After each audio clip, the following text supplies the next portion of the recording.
Hi மக்களே, big Boss season 9 அடுத்த promo வந்துடுச்சு.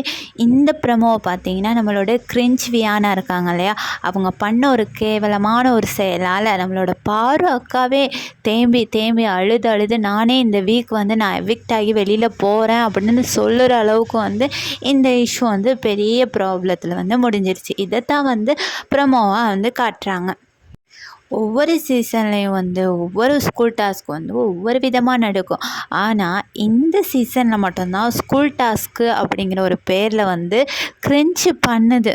வியானா கிரின்ச் பண்ணுது, அது டபுளாக பண்ணுது. இந்த ஸ்கூல் டாஸ்கில் தான் இப்போ தான் 5ஆம் கிளாஸ் ஃபுல்லாக அந்த மாதிரி நினச்சிக்கிட்டு கிரின்ச் பண்ணிக்கிட்டு லெட்டர் எழுதிக்கிட்டு அது அமித் சரோட கேமையும் ஸ்பாயில் பண்ணி மற்ற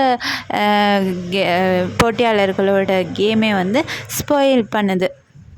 யாருமே தன்னோட கேரக்டரில் விளையாடவே இல்லை. 1-2 பேர் மட்டும் தன்னோட கேரக்டர்லேருந்து நல்லா விளையாடிக்கிட்டு இருக்காங்க. மற்ற எல்லாருமே பார்த்திங்கன்னா வியானா அங்கிட்ட எஃப்ஜே இவங்கெல்லாம் லவ் கண்டென்ட் போயிடுறாங்க. எங்கிட்ட பாரு கம்ருதீன் அவங்க அப்படியே ஒரு கண்டென்ட் போயிடுறாங்க.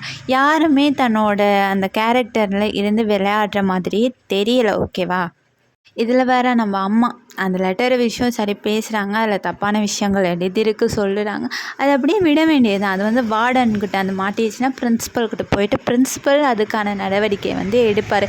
இவங்க அங்கே அழுகணும்னு ஆர்ப்பாட்டம் பண்ணணும் அப்படிங்கிற ஒரு அவசியமே இல்லை.